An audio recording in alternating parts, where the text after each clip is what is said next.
platicar sobre esto que ustedes conocen bien, porque ustedes han sido durante su educación básica de los propios libros de texto.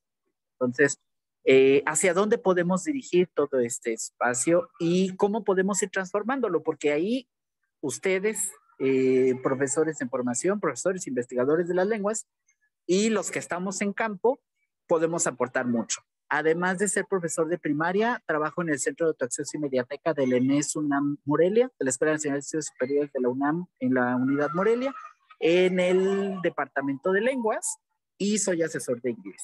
Entonces, esos son como algunos referentes. Y me dedico a muchas cosas, pero bueno. Entonces, la siguiente, Leo, por favor. Vamos a... Aquí quiero que tengamos esta referencia. En política pública, a nivel internacional, es muy difícil que tengamos planes sostenidos. O sea, llega un nuevo sexenio y borra todo lo anterior. O lo cambia, o le cambia de nombre, o lo mueve, etcétera, etcétera. A diferencia de muchos otros programas, de otras políticas públicas, el libro de texto como objeto, como material educativo, como material escolar, ha permanecido durante más de 6 décadas. Entonces, ¿por qué? O sea, ¿por qué a diferencia de otras tantas políticas públicas, el libro sigue permanente? Porque existe un consenso social. O sea, si tú preguntas a cualquier mexicano, cualquier mexicana que ha vivido o que ha experimentado el libro de texto en su educación, nadie te va a poder decir que no es necesario. Entonces, por eso también, y como forma de asegurar el derecho a la educación, entendemos la naturaleza del libro como gratuito y obligatorio. Ello también ha considerado o ha devenido en que el libro de texto se considere una pieza clave para la educación en nuestro país. Entonces, esto tiene un riesgo, porque al considerarse la forma inmaculada del libro, del objeto libro, como la única pieza clave, eso nos va a generar una situación que es algo que que está muy fuerte ahora en los diálogos sobre la unicidad de los libros. O sea, ¿por qué solamente un libro? Y que esto ha sido el tema en toda la historia del libro de texto gratuito. O sea, cuando en el sexenio, cuando los libros de texto fueron publicados, muchas instituciones, muchas cosas empezaron a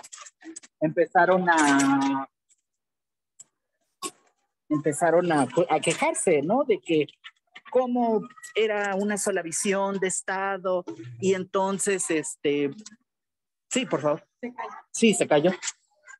Perdón, se me cayó el periódico mural en la cabeza. Entonces les decía, aquí el asunto es que tenemos una fuerte carga del Estado, o sea, el Estado como rector de la educación en México.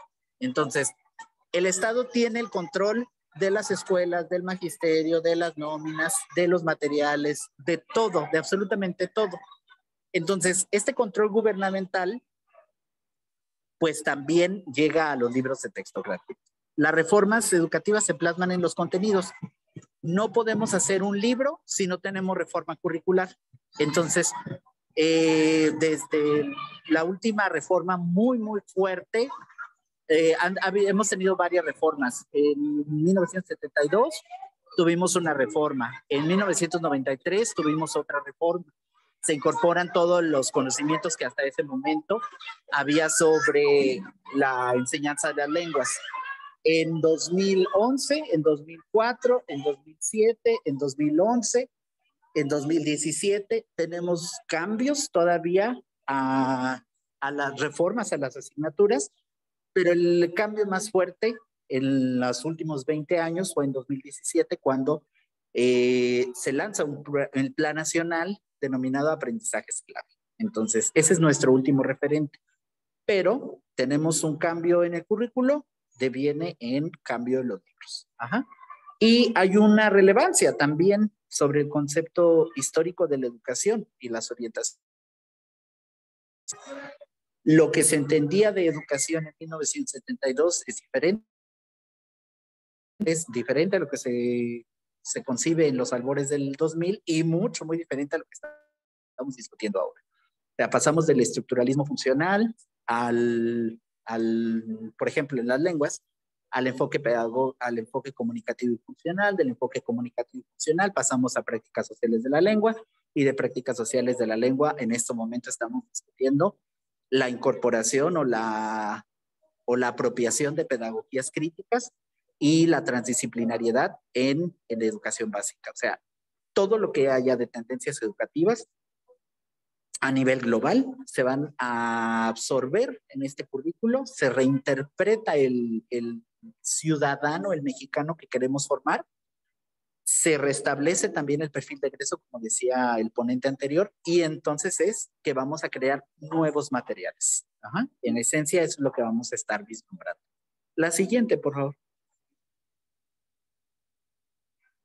Y bueno, vamos a hablar un poquito de los orígenes. Y ya les decía que el libro de texto como tal tiene muchos años existiendo. La Revolución Mexicana, el último movimiento social de gran peso a nivel nacional, tiene como una de sus causas una deuda pendiente con el México rural. En el México rural, en esos tiempos, México era el 70% rural. Las ciudades o las zonas industrializadas eran pocas, eran incipientes. Con todo el porfiriato llega mucha industria, llega mucho desarrollo tecnológico, pero no es hasta muchos años después que se consolidan las instituciones, etcétera. O sea, en aquel momento había, y existe todavía, una desigualdad enorme. Entonces, ahorita vamos a ver un poquito de cómo los libros de texto han contribuido a aligerar toda esa carga. También existía en aquellos tiempos pues una pugna, o sea, todavía de los resquicios de la reforma eh, liberal de Benito Juárez y todos los que le acompañaban para separar la iglesia y el Estado y entonces también el control de la educación, como se controlaba otras tantas cosas. Entonces el Estado dice, ¿no? O sea, nosotros tenemos que retomar la rectoría de la educación y es momento, pues, en la postrevolución, cuando el Estado toma cartas en el asunto ya de manera más explícita. Antes, la historia de la educación en México nos dice que hubo esos movimientos, las escuelas lancasterianas, la Dirección de Instrucción Pública, o sea, hubo intentos de poder crear escuelas, capacitar maestros, pero nunca un ejercicio sostenido y mucho menos nacional. O sea, no existía. Era como regiones nada más. O por ejemplo, a Veracruz llegó Enrique C. Epsan y otros tantos educadores que impusieron, bueno, no impusieron, promovieron algunas innovaciones traídas de todo lo que ellos habían aprendido en Europa, pero al final de cuentas todavía el país no estaba preparado, ni mucho menos tenía una disposición para hacer un ejercicio realmente nacional que asegurara la educación de todas. Y con esto que acabo de decir también de las cosas que se traían de Europa, también había una insuficiencia de libros escolares. O sea, las editoriales en aquel momento eran las dueñas de todo este mercado. O sea, y en un país tan desigual, en donde solamente algunos pocos podían acceder a bienes culturales, pues no era el objeto libro una cosa accesible para todas y todos. O sea, ni siquiera estaba entre la canasta básica, ¿no? Entonces, desde ahí vamos a ir como repensando esta necesidad de llevar, o sea, en su momento y sigue siendo todavía la necesidad de llevar a cada hogar los libros de texto gratuito para que los niños puedan acceder a los saberes de la humanidad.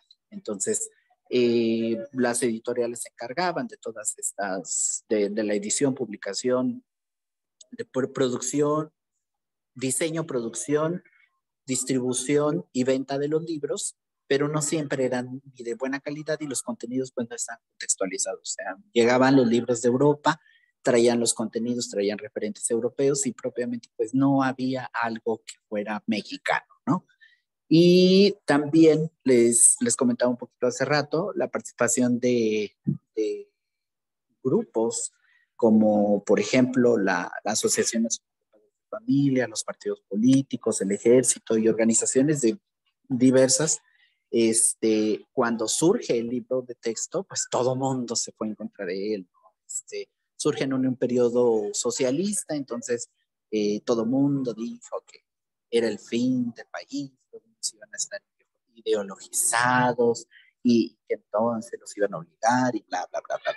El tiempo nos enseñó pues que no fue así. De hecho, también la historia de los libros socialistas en México fue muy corta. O sea, con el cambio de sexenio se reformaron, se adaptaron muchas cosas y bueno, se fueron cambiando. Pero siempre aquí también hay que tener como en luz amarilla, en intermitente, la participación de todas estas voces. O sea, la creación de un libro de texto gratuito a nivel nacional implica una polifonía. O sea, hay muchas voces que tienen que ser escuchadas y que se han sumado a estas conversaciones para poder construir el objeto libro para que tenga una validez y una mejor aplicación en los entornos escolares.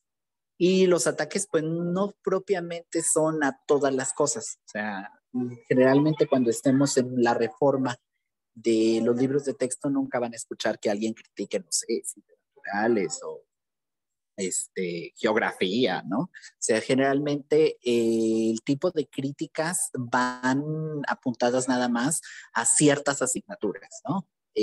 Por ejemplo, historia, es el clásico en donde vamos a escuchar siempre la crítica de, oye, aparece, oye, dice esto. El, la historia de bronce, ya hemos desmitificado un poco de eso en los libros, en donde los niños héroes, o Benito Juárez, sus borreguitas, etcétera, etcétera. Entonces, todo eso se ha ido transformando y bueno, también otra cosa que sucede en el texto es la reafirmación del nacionalismo. ¿Con ello a qué me refiero? El nacionalismo es implementar que, denme un segundo,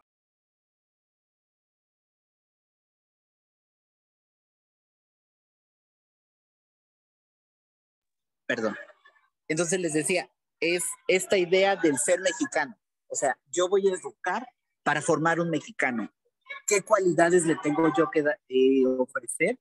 Formar a los niños, a las niñas, para que se sientan y sean y se reconozcan como mexicanos y no de otra manera. Ajá. Lo que ello significa ser mexicano en cada época, porque eso también va cambiando. O sea, el ser mexicano ahora no es lo mismo que significaba ser mexicano hace tiempo. Entonces, tenemos que ir como revisando bien también esas circunstancias. Uh-huh. La siguiente, Leo. Si dejan de escucharme, me avisan, por favor. Y bueno, con la llegada de los libros de texto, pues alguien los tenía que hacer. Entonces surge la CONALITEG, que es la Comisión Nacional de Libros de Texto Gratuito, que ya les decía, o sea, ha sido una de las instituciones que más valor social le ha dado a nuestro país. O sea, durante 60, un poco más de 60 años ininterrumpidos, han editado, publicado, diseñado, producido, ilustrado los libros. Se estima que con la cantidad de libros que han hecho en 60 años, somos más o menos 7,000 millones de personas en el mundo. Se estima que en todos estos años la CONALITEG ha hecho un libro para cada persona en el mundo. Para que imaginen la cantidad de libros que se han hecho a lo largo de todas estas 6 décadas.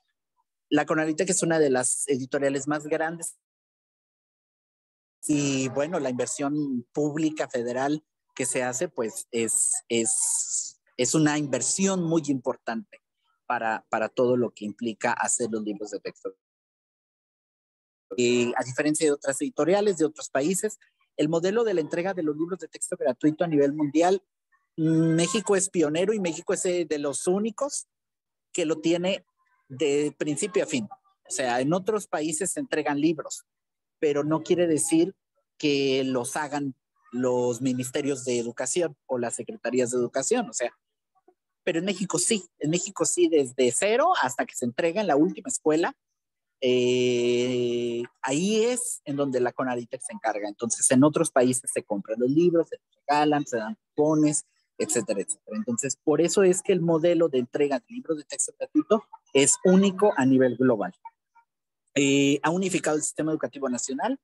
Tenemos estos ejercicios donde no solamente en educación básica, sino también en educación para adultos, educación telesecundaria, INEA, CONAFE, otras cosas, también se entregan los libros y bueno, pues más personas pueden tener acceso a la cultura.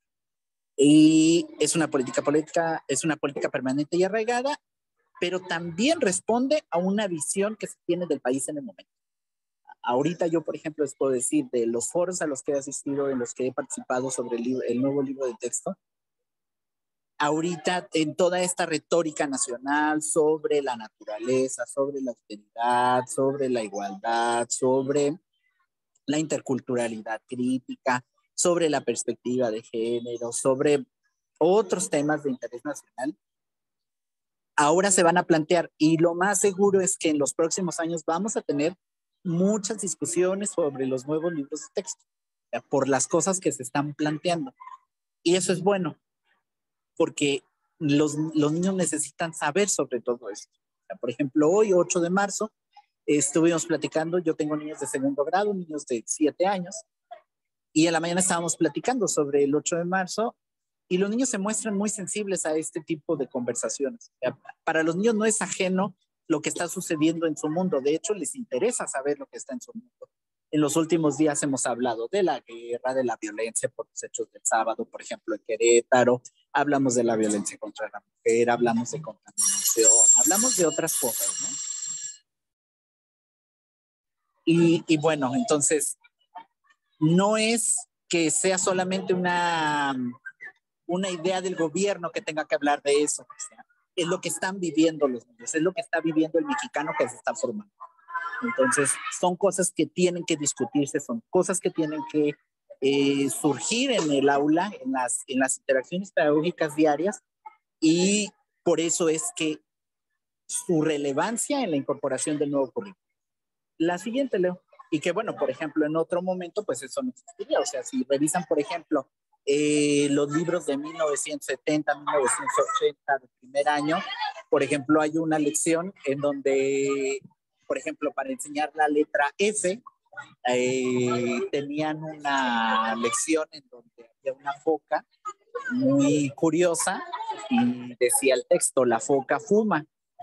A mí me da mucha risa porque, pues sí, o sea, tiene sílabas directas, tiene una construcción de sujeto predicado, que el artículo, que bla, bla, bla, bla, bla, lo que en aquel momento era lo que quería, pero pues todavía pues fuera de la realidad, ¿no? Pues ¿dónde vemos una foca fumando? Ahora no, o sea, ahora enseñamos español, enseñamos niños de otra manera. Entonces, todo eso responde a muchas circunstancias. Entonces, dense una vuelta por el sitio de la CONALITEC, el archivo histórico, o sea, por ejemplo, también hoy, 8 de marzo, las ilustraciones antes tenían como esta carga de género, de poner a los niños como haciendo cosas de niños, lo que en aquel tiempo se concebía como tal, y cosas de niñas a las niñas, ¿no? O la propia selección de textos en los libros de lecturas, ¿no? Todo eso ha cambiado. Entonces responde mucho a los tiempos que vivimos y a lo que se pretende enseñar. Entonces, tenemos también que la presencia de los hogares, o sea, en un país tan desigual, en un país donde existen diferencias económicas y de acceso a la cultura, desafortunadamente hay hogares en donde el único libro que van a leer las familias es el libro de texto gratuito. O sea, no va a haber otro libro. ¿Por qué? Porque no alcanza para comprar libros. Ajá. Entonces, a pesar de que haya todos estos esfuerzos, a pesar de que haya estas formas de economizar, todavía tenemos que hacer muchos esfuerzos para poder convencernos de que la lectura puede servir para algo. Ajá.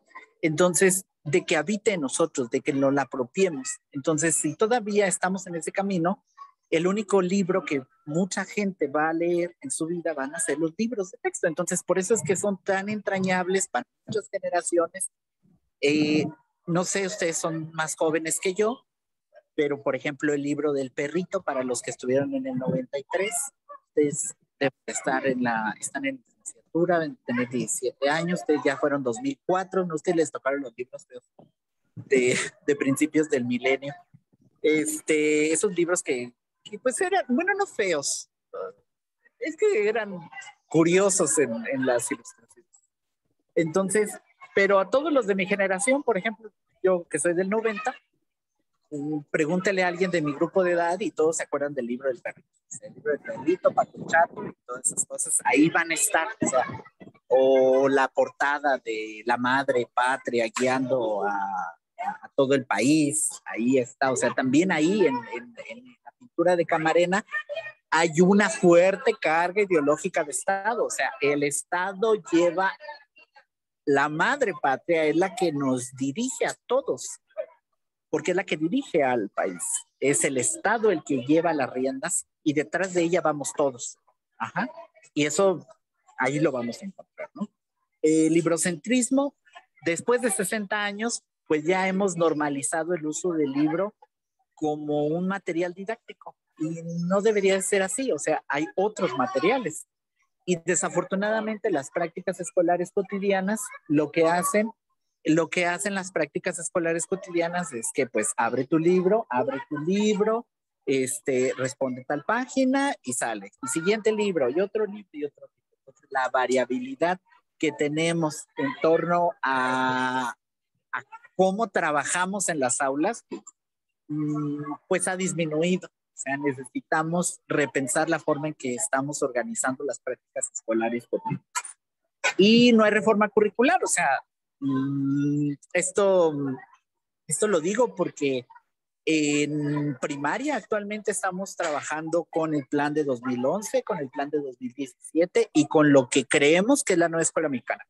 O sea, porque no hay nada de la nueva escuela mexicana. La nueva escuela mexicana existe en nuestros corazones y en nuestra mente y en lo que creemos que es, pero no existe nada escrito. Entonces, imagínense que simultáneamente tenemos niños trabajando con un perfil de egreso, otros con otro y otros con otro. Al final de cuentas, el perfil de egreso general, pues es formar ciudadanos y buenos ciudadanos. Ajá, pero ¿cómo lo logras? O sea, específicamente con qué estándares o con qué indicadores te va a decir que un ciudadano es buen ciudadano. Ajá, eso es lo que todavía tenemos como tareas pendientes. Y la siguiente, Leo. Y bueno, que tenemos aquí es que a veces en esta idea de considerar el libro como el único recurso que tenemos en las escuelas, pareciera que los maestros somos solamente operadores de currículo y eso no es así. Los maestros, la comunidad magisterial, también tenemos pensamiento crítico y quiero creer en ello. Las personas que trabajamos en el magisterio, pues tomamos decisiones diariamente. Entonces, denme un segundo.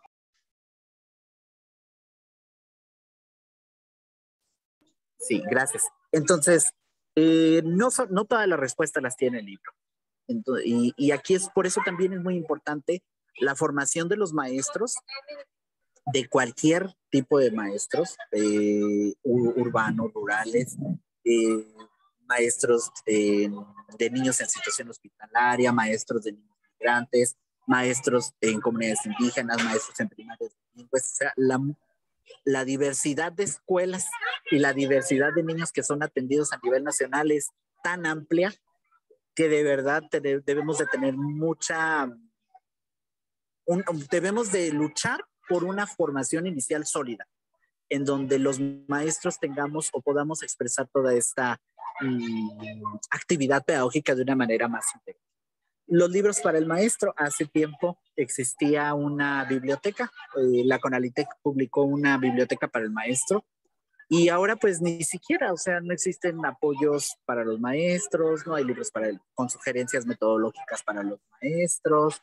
no hay, no hay nada. O sea, bueno, ni siquiera un plan y programas escrito tengo yo. O sea, existen en línea, pero qué mejor que yo lo tuviera, ¿no? Trabajar con ellos lo tuviera. Entonces, muchas veces los maestros pues hacemos lo que podemos con lo que tenemos. Y también, bueno, la gratuidad, ya les decía yo que tenemos esta gratuidad frente a las condiciones económicas diversas y más, por ejemplo, ahorita en este periodo inflacionario que está atacando el mundo y en particular nuestro país, pues es difícil poder sostener ingresos culturales de manera sostenida, ¿no? O sea, o comes o vas al teatro, ¿no? Entonces, es difícil tomar esas decisiones. El gasto anual, tenemos ejercicios contra la información. Se ha propuesto que se gasta mucho en libros, créanme que se gasta mucho más en otras cosas. Entonces tenemos esta idea de que el gasto anual sobre la inversión en los libros, si es poco, si es mucho dinero, que si los libros se pueden reutilizar, que si los niños no lo rayan, que si los niños lo rayan, que si ya, etc. Algo que también ha pasado es que los niños ya no escriben en la libreta, ya no escriben en general. Eh, mm, Hemos también visto un empobrecimiento de las habilidades comunicativas generalizadas. O sea, y esto en educación tenemos investigaciones a largo plazo. O sea, no tenemos circunstancias que podamos decir, ponemos la innovación, tenemos el resultado. Denme un segundo. Entonces, lo que tenemos, chicos, es que, ¿por qué les digo que hay un empobrecimiento? Y de hecho, esto lo revisábamos con una investigadora de la UNAM hace unas semanas. Con la incorporación del enfoque por prácticas sociales y lenguaje, los niños llegan a la universidad, muchos de ustedes son esos niños, espero que ustedes no tengan esos problemas, pero por ejemplo hay muchos problemas para redactar o no saben ubicar, por ejemplo, qué es un artículo, qué es un adjetivo, qué es un adverbio, qué es un gerundio, o sea, esas cosas no lo saben, ¿no? Y en particular no lo saben y van a decir, bueno, Lalo, pero pues no es necesario que lo sepan. Y yo coincido con eso. Pero para los que nos dedicamos a las lenguas sí lo debemos de saber. O sea, ustedes sí lo deben de saber porque ustedes son estudiosos de las lenguas. Entonces, no solamente la descripción cultural de lo que es una lengua, sino cómo se construye una lengua en las múltiples dimensiones que ello se componga, ¿no? Entonces, necesitamos pensar a largo plazo cuál es el efecto de un libro y su enfoque. Diseñar un libro es un proceso complejo que implica muchísimas personas, que implica muchas opiniones y que implica también un ejercicio express. Desafortunadamente, en los últimos años hemos visto esto. Las portadas también, hemos visto en la historia de los libros de texto que, bueno, se han convertido en expresiones artísticas, en expresiones de difusión, significados y la interpretación de muchas cosas. Por ejemplo, vamos a tener, vamos a tener por un lado niños como ustedes que viven en la Ciudad de México, que pueden ir cualquier día al Museo Nacional de la Historia, al Museo Nacional de las Culturas, cualquier museo que se les ocurra. Niños de Morelia que van a ir a la Casa de Morelos, que van a ir al Colegio Primitivo Nacional de San Nicolás de Hidalgo, pero también vamos a tener niños en, no sé, Aguililla, es un lugar de aquí de Michoacán, que queda muy lejos de Morelia, donde no hay museos de ciencia, donde no hay museos históricos, donde no hay murales, donde no hay estas expresiones culturales que se concentran en las ciudades. Entonces, quiero que pensemos en esos niños que no pueden venir a Morelia o a la Ciudad de México o a las ciudades grandes para acceder a los experimentos, para acceder a estas manifestaciones sensibles de la cultura y que entonces solamente con los libros de texto ellos van a conocer de Clemente Orozco, de Frida Kahlo, de grandes pintores, de grandes escritores, de todas estas expresiones artísticas que se han acumulado durante tanto tiempo. Entonces, hay que pensar en esos niños. A esos niños son los que prioritariamente debemos de tener en mente. Y bueno, existe una presión social por terminar los libros, porque se vean los temas, porque todo rápido, y también en representaciones totales. Creemos que los mejores libros son los de mi generación, ¿no? Como yo les decía, ay, sí, los mejores libros, El Perrito y todos esos, ¿no? Y los de ustedes no eran los mejores. Al fin de cuentas son representaciones sociales. O sea, son las ideas que yo tengo sobre eso. Y la siguiente, por favor. Dice, dice su maestro, vive el libro del perrito. Sí, Paco el Chato es una obra maestra. Estoy leyendo el chat. Sí, fíjense que Paco el Chato es súper significativo. Incluso, por ejemplo, hay un sitio web que se llama así Paco el Chato. Y es muy divertido.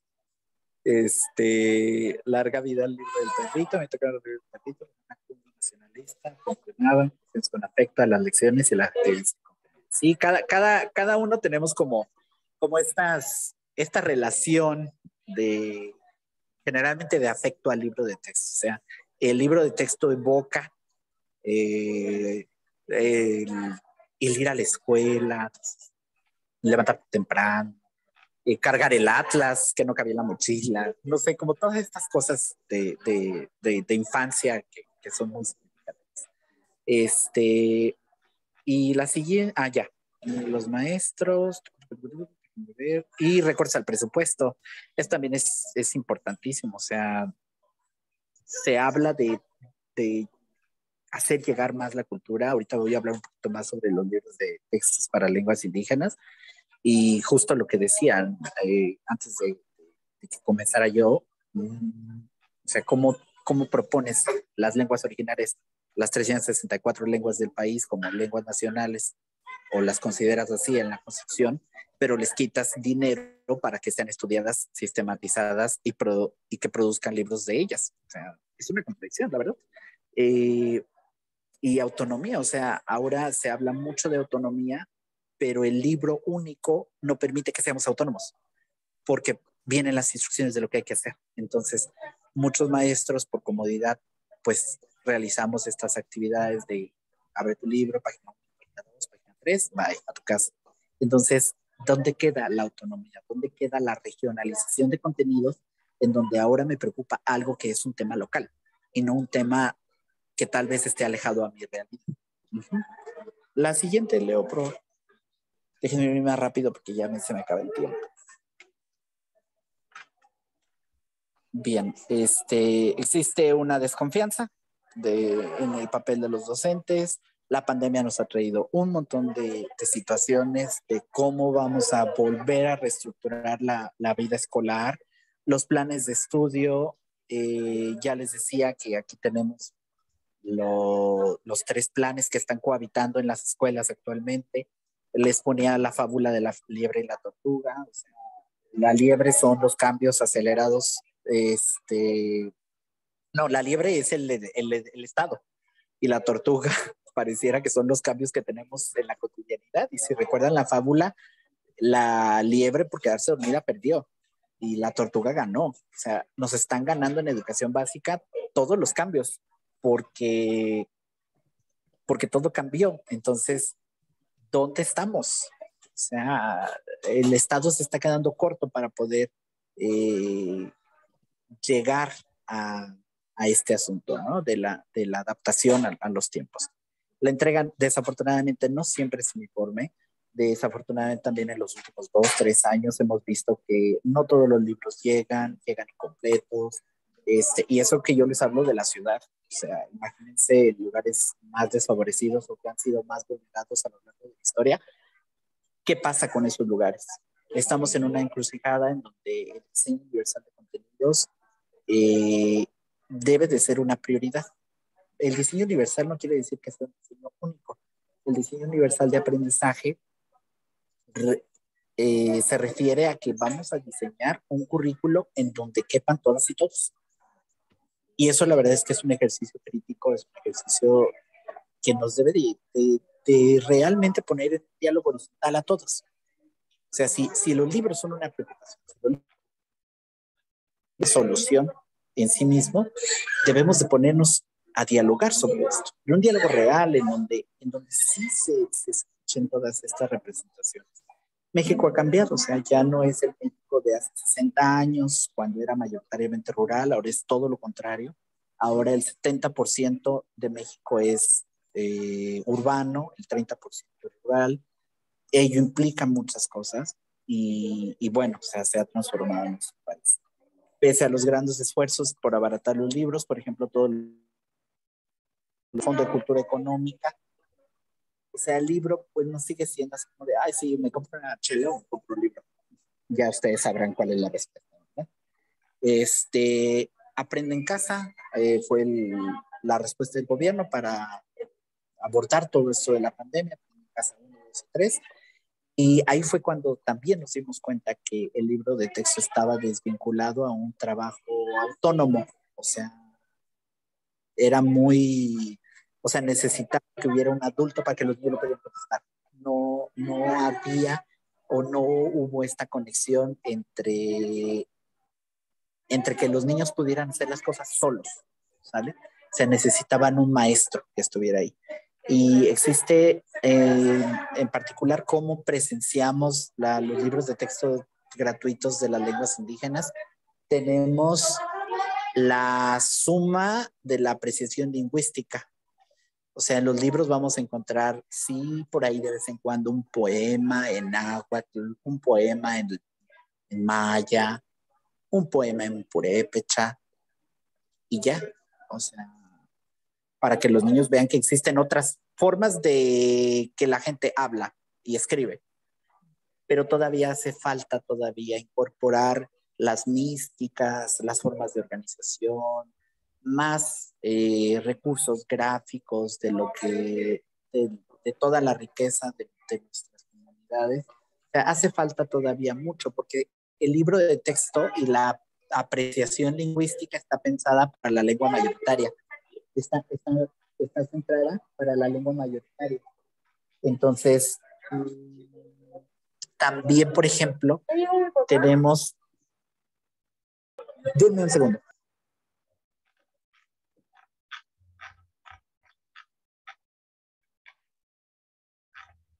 Gracias, perdón, perdón. Les decía, lengua mayoritaria, lenguas indígenas. Ah, ya. Entonces, aquí otro problema que tenemos es que el libro de lenguas indígenas está pensado en muchas ocasiones para ser traducido. ¿Vale? Ah, denme un segundo, es que hay una situación aquí en la escuela.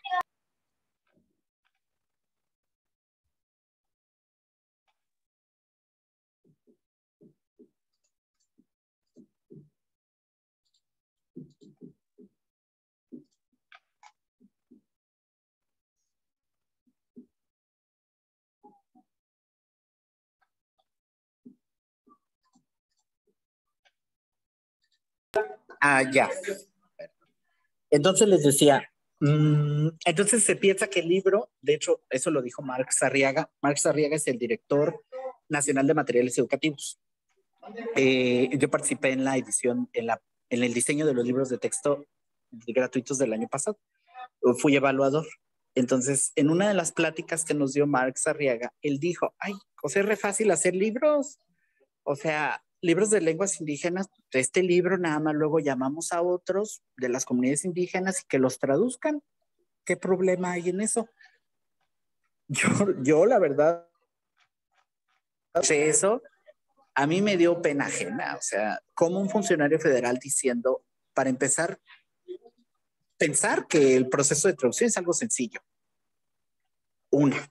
Dos, creer que nada más hacer libros para esas otras lenguas significaba traducir del libro de español a las lenguas. Y eso no es así, porque entonces todo esto que dicen ellos, escuchar todas las voces, es letra muerta, porque no estás escuchando realmente las místicas, las ideas, las experiencias comunitarias de las comunidades. sea, de los pueblos originarios. O sea, se sigue pensando el libro desde esta cultura mayoritaria. Entonces, no, o sea, hay todavía mucho que sensibilizar incluso en la Dirección General de Materiales para poder crear libros en lenguas indígenas. Y bueno, o sea, eso es una parte, porque la otra, por ejemplo, resulta de mi interés, ahora estoy haciendo seguimiento de algunos casos de niños que no saben español, que son niños migrantes de retorno, que son niños migrantes. Por ejemplo, trabajé con un niño de nacionalidad rusa que llegó aquí a la escuela. ¿Qué harían ustedes? ¿No? ¿Cómo le enseñas español? ¿Cómo le enseñas a escribir? ¿Cómo le enseñas diferentes? Cómo lo ingresas al currículo y que pueda participar? De pronto, ¿cómo los maestros, el libro de texto gratuito, la escuela, todo se constituye como una barrera para el aprendizaje y la participación social? Entonces, desafortunadamente, cuando el libro no le ayuda a los niños a, a leer, escribir, a participar de los actos comunicativos en la lengua, entonces, ¿qué hacen los niños? Se regresan a Estados Unidos. ¿Qué hacen los niños? Son violentos, responden agresivamente, no ponen atención, juegan en clase. ¿Por qué? Pero no es porque quieran, es porque no les hemos dado la oportunidad de que aprendan la lengua, y los libros no están muy adecuados para eso. O sea, la didáctica de segundas lenguas, el español como lengua extranjera, o sea, tiene sus peculiaridades. Entonces, ¿hasta qué punto este libro único, me sirve para que ellos puedan aprender?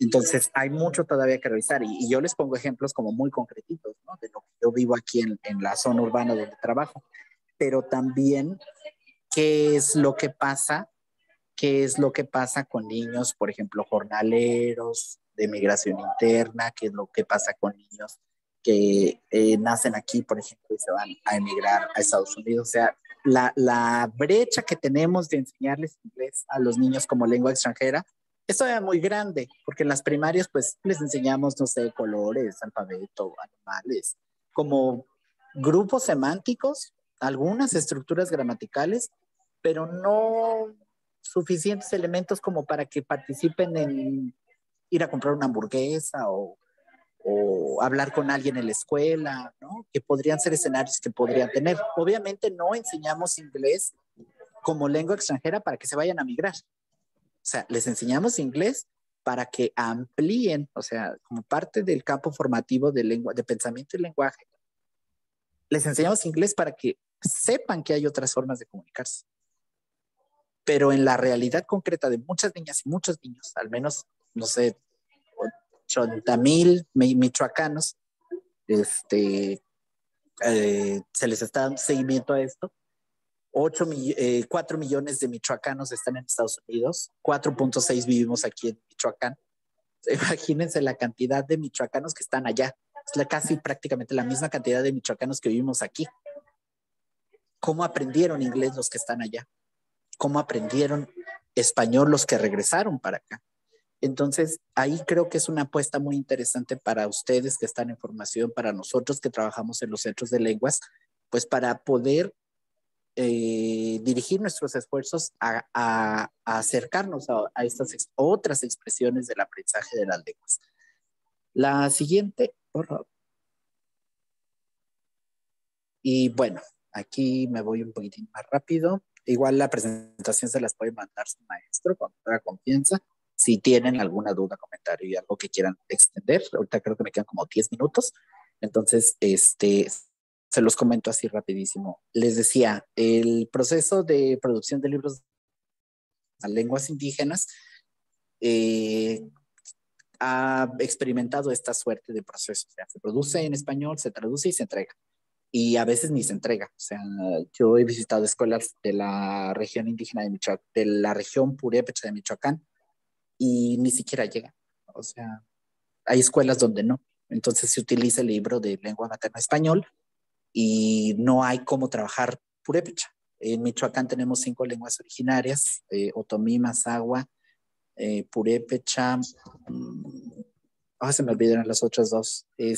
Pero, por ejemplo, para el caso de Michoacán, se produce el libro de purépecha, pero no se producen los libros de las otras lenguas. Entonces, se ve desfavorecida. Eso también es importante, que no todas las lenguas, o por ejemplo de las 364, vamos a encontrar ejercicios en donde no hay una convención sobre cómo escribirlas, o sobre las gramáticas, o sobre las pronunciaciones. O sea, hay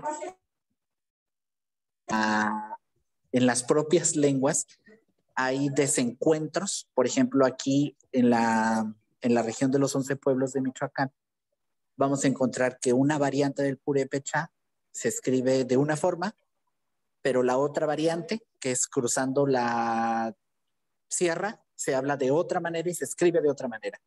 Entonces, ni los propios hablantes se han puesto de acuerdo. Por eso es que ustedes, como profesionales y estudiosos de las lenguas, deberán de incidir en otro momento para eso. O sea, necesitan sistematizar, nos urge sistematizar las lenguas, porque no las estamos sistematizando y se están perdiendo. Entonces, aquí tenemos también, no me acuerdo si aquí lo puse, sí, hay que retomar experiencias también de otras lenguas, como el euskera o el galés. Esas lenguas se iban a desaparecer. ¿Y saben cómo se recuperaron? Con estudiosos de la lengua, con un compromiso social de todas las personas. Se dieron cuenta que el galés se iba a desaparecer. Entonces, dijeron, bueno, pues la lengua mayoritaria aquí es el inglés. Entonces, no debemos de dejar como que el inglés nos gane. Se pusieron de acuerdo. Eso llevó muchos años y les va a sonar muy romántica la historia, pero igual investiguen bien cómo se recuperó el galés. Pero pues todos así como que no, sí, hay que hablar galés. Empezaron a publicar muchos textos en galés. En las escuelas se empezó a enseñar galés. O sea, realmente toda la gente de la región se comprometió a recuperar su lengua y lo lograron. Lo mismo en el euskera, o sea, frente a esta imposición colonial de las lenguas, frente a las lenguas comunitarias, lo que falta es eso. Entonces, ¿cuál es el fenómeno que vamos a encontrar? Que a la gente que habla lenguas indígenas pues, les da pena hablarlas. O, por ejemplo, no hay materiales. Entonces, no hay una estación de radio comunitaria, no hay libros que puedas tú acceder, o la información de gobierno, por ejemplo, ahora en Michoacán está el reemplacamiento de los autos, no hay infografías en lenguas originarias, todo lo del purépecha, todo lo de la pandemia, por ahí de vez en cuando te encontrabas una infografía en purépecha, pero no es como la cotidianidad. O sea, debemos de pensar que las lenguas viven en los hablantes. Y si los hablantes no las usamos, pues las vamos a perder.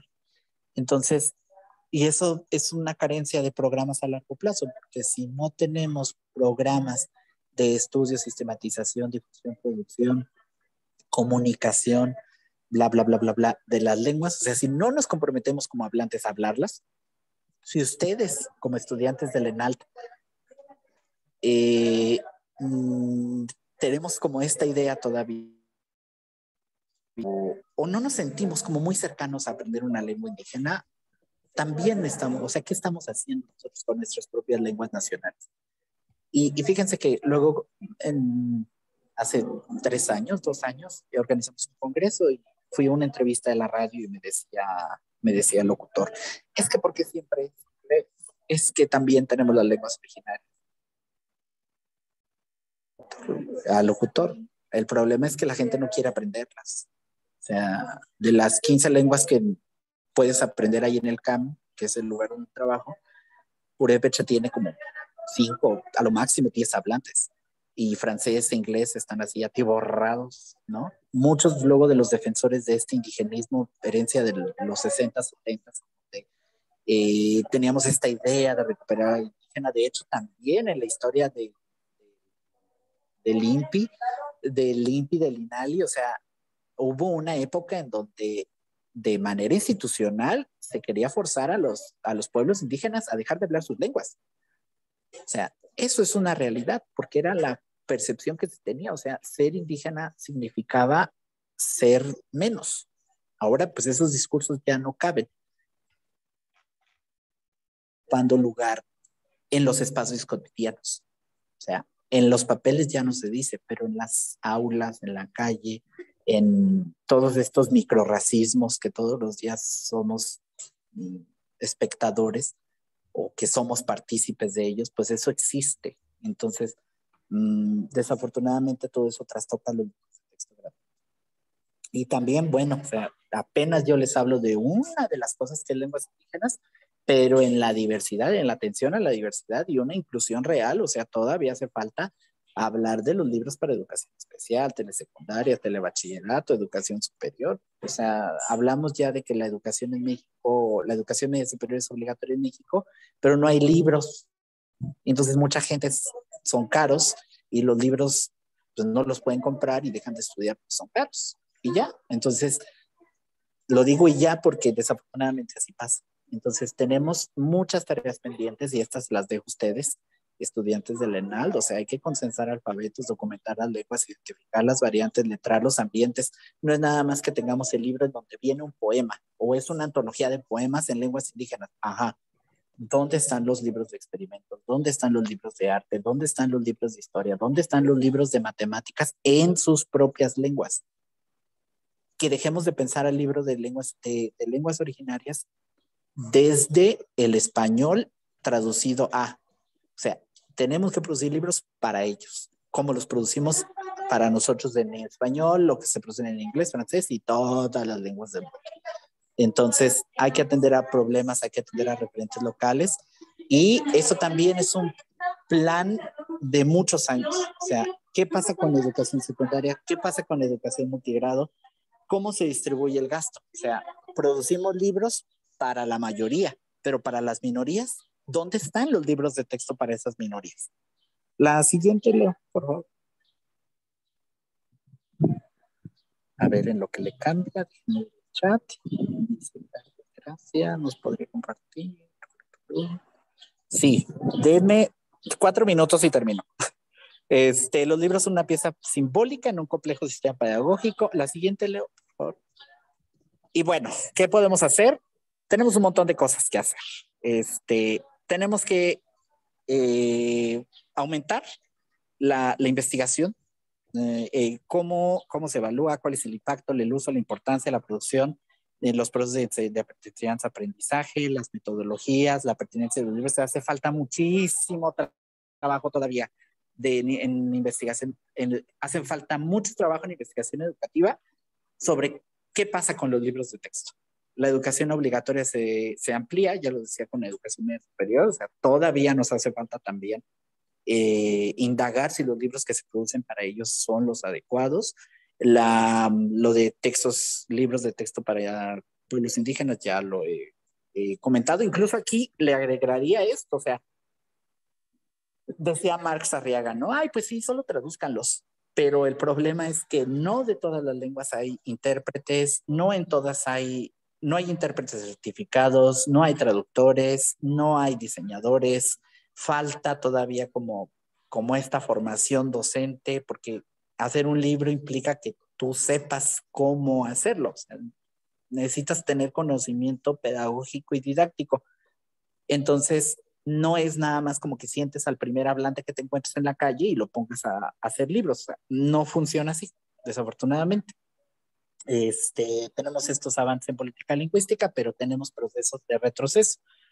En caso del español, eso ya se los había dicho, los libros de texto y las TICAT, esto es un resultado de la pandemia.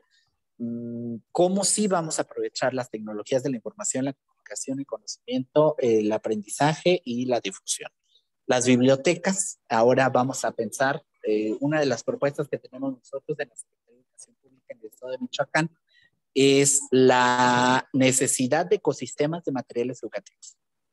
O sea, ya no el libro único, sino que como profesores tengamos acceso a libros y que entonces estos diálogos, estas puestas en común que tengamos con los niños, de eso va mucho ahora en la reforma curricular. ¿Cómo voy a sentar con los niños y hoy vamos a hablar sobre un tema? Niños, ¿qué les interesa?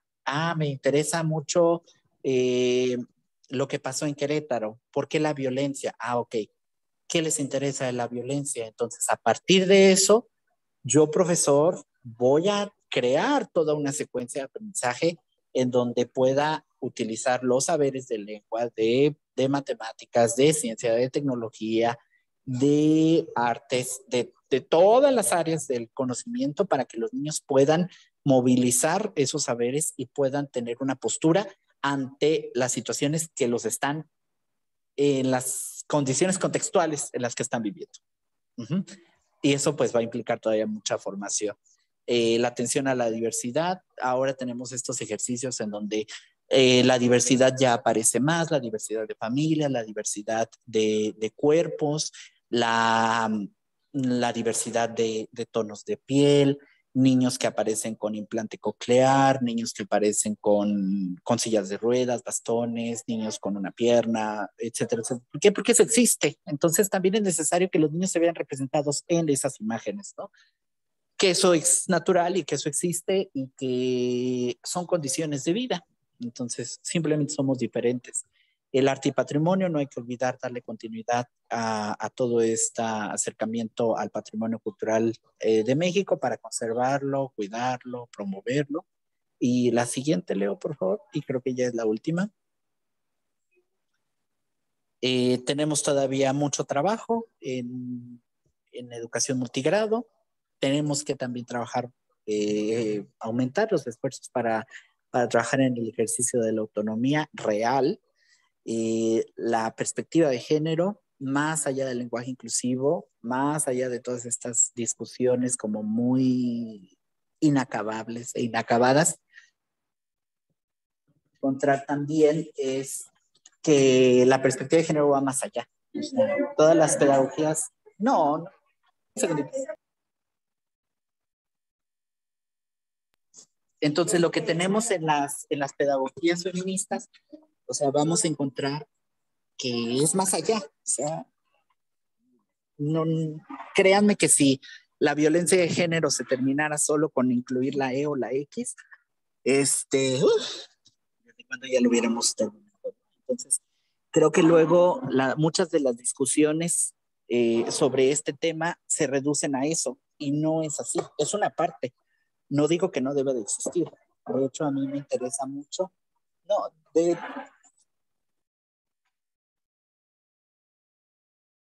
este, a mí me interesa mucho, de hecho, estudio todo esto del lenguaje inclusivo, pero este, hay más todavía que podemos hacer desde los espacios educativos. Necesitamos hacer un balance todavía en el sector educativo entre todas las diferentes voces que participan en la educación, hacer frente a la desigualdad y bueno, el objeto del libro no es algo inacabado, o sea, no es el libro inmaculado, el libro intocable, el libro que no tiene errores, o sea, el libro es un constructo humano, es algo que creamos nosotros, entonces muy seguramente va a tener errores, muy seguramente va a tener algunas cosas que pueden mejorarse y tenemos que aceptarlas, o sea, en un contexto de pluralidad y diversidad. O sea, no a todos les va a caer bien que en los próximos años, por ejemplo, aparezca eh, esta perspectiva de sexualidad como el componente reproductivo desde preescolar, ¿no? Y gráficamente que aparezca. Entonces, muy seguramente los próximos años van a ustedes a escuchar ese tipo de comentarios. Entonces, es bueno discutir al libro, es bueno discutir lo que hacemos, pero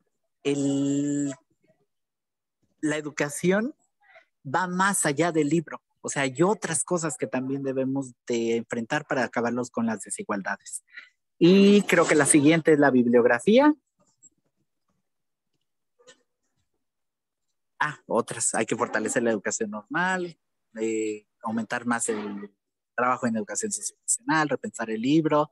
Necesitamos un plan transeccional real, no que los 3 sexenios hemos pasado por no sé cuántos programas, y urgentes, pero reflexionados todos estos cambios. La siguiente, por favor. Ahora sí, la iconografía y finalmente, pues ya, la final, que era la de gracias. Les dejo mi correo, ese es mi correo, cualquier situación, cualquier comentario, chisme o chiste, me lo pueden mandar ahí a ese correo y les agradezco mucho. Y también por tiempo que me eché de más. Es un tema muy apasionante, de verdad, es un tema muy apasionante todo esto de los libros de texto gratuito y ojalá ustedes puedan sumarse a todas estas necesidades y ejercicios de investigación, porque los niños lo requieren. Hay muchos niños. No pensemos en aquellos niños, pensemos de forma de colonial. Hay más niños, hay otras realidades diferentes a las mías. Y esos niños entonces vamos a trabajar por ello. Y pues, ojalá que les haya despertado más dudas y más preguntas con las que llegaron. Y les agradezco mucho por eso y seguimos aquí en comunicación. Y perdón Muchísimas si había ruido.